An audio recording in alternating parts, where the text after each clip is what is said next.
Hello everyone! In this section, we will learn about the knowledge related to wind and wind resources and the working principles of wind turbines in wind power generation technology. Wind energy, as a clean and renewable energy source, is increasingly receiving attention from countries around the world, with a huge amount. The Global Wind Report 2023 points out that after 2022, the rapidly adjusting policy environment worldwide has laid the foundation for the accelerated development in the coming years. It is expected that in the next 5 years, the average annual new installed capacity of wind power will reach 136 gigawatts, achieving a compound growth rate of 15%. This module will discuss the relevant knowledge of wind power generation technology. The principle of wind power generation is that the wind drives the impeller to rotate, and the impeller drives the generator to rotate, and the cutting magnetic lines convert the wind energy into the mechanical energy. The mechanical energy drives the generator rotor to rotate, ultimately generating the electrical energy. The wind power generation includes onshore and offshore wind power, and the wind turbine unit mainly consists of impeller, nacelle, tower, and a foundation. The structure of the wind turbine nacelle and impeller is shown in the diagram, which includes the blades, pitch system, yaw system, brake, low-speed shaft, high-speed shaft, gearbox, main control system, generator, nacelle, anemometer, wind vane, and a wind tower. The nacelle is located at the top of the tower and contains a gearbox, low-speed and high-speed shafts, generator, controller, and brake. Some nacelles are very large enough to allow the helicopter to land.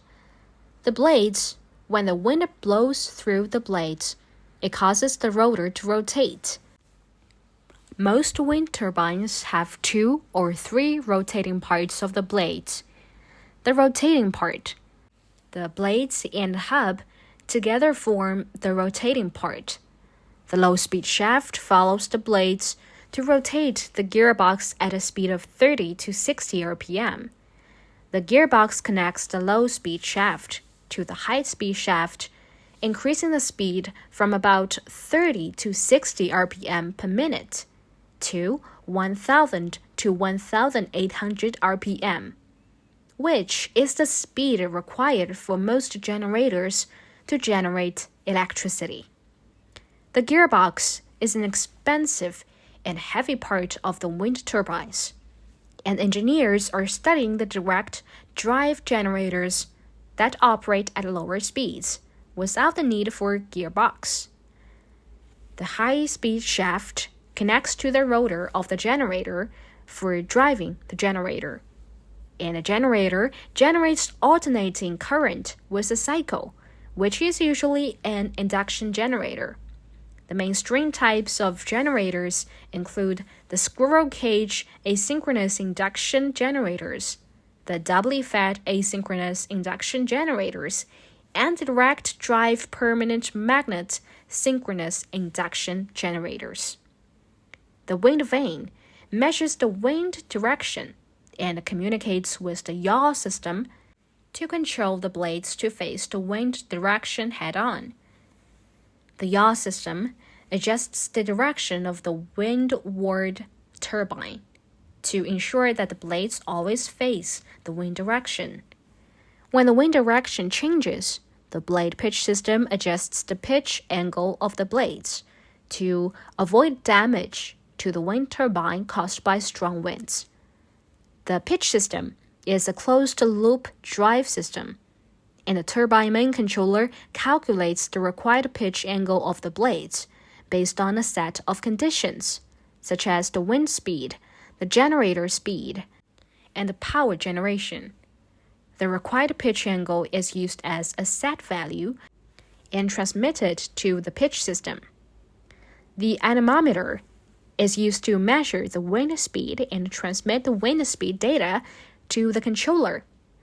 The controller starts the turbine at a wind speed of approximately 8 to 16 miles per hour and shut down the turbine at a speed of approximately 55 miles per hour. The turbine cannot operate at speeds higher than 55 miles per hour. Otherwise, they may be damaged by strong winds. In emergency situations, the brakes stop the rotation of the rotor through the mechanical, electrical, or hydraulic means. The wind tower is made of tubular steel, concrete, or steel grids, and the structure supporting the turbine increases with height due to the increase in wind speed. Therefore, higher towers allows the turbine to capture more energy and generate more electricity. In this lesson, we have learned about the overall composition of wind turbines and working principle of wind turbines. That's all for this lesson. Thank you.